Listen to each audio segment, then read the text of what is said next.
Well, welcome to the Coach's Corner. Hi, I'm Frank Barbahan, and I will be your discipleship coach for the week with your permission. We're continuing our series on what is the kingdom of God, and this is part 4. I had mentioned in the first video regarding the Jews being under Roman subjugation, and the time was ripe for a revolution. There were organized revolutionaries in Jesus' time, and among them were the Zealots.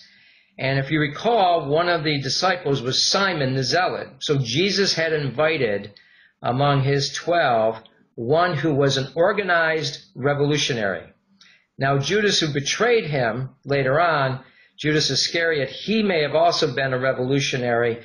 We don't know, but certainly at the end he wanted revolution and betrayed Jesus in the service of that.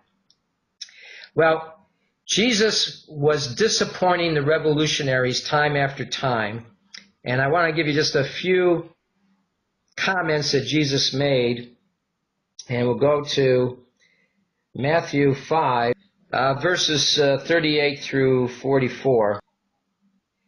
Jesus says, "You have heard that it was said, an eye for an eye and a tooth for a tooth, that is, get even. But I tell you, don't stand up against an evil person. If someone slaps you on the right cheek, turn to him the other cheek also. If someone wants to sue you in court and take your shirt, let him have your coat." So Jesus is saying, don't get even and don't stand up to the enemy. Now, that had to be extraordinarily disappointing to the revolutionaries who wanted to fight against Roman rule. And then Jesus goes on to say, if someone forces you to go 1 mile with him, go with him 2 miles. Well, the Romans had made it a law that a Roman soldier could require a Jew to carry his backpack, it could be up to 100 pounds, for 1 mile. And it was a law just to grind the male Jew. And Jesus is saying, if the Roman soldier comes along and requires you, the Jew, to interrupt your day and walk the mile with him, offer him the second mile.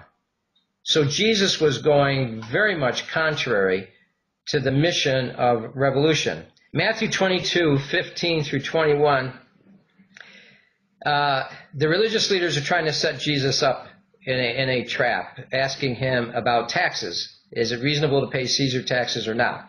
I had mentioned in an earlier video that the Romans were grinding the Jews with their taxes, an imperial tax.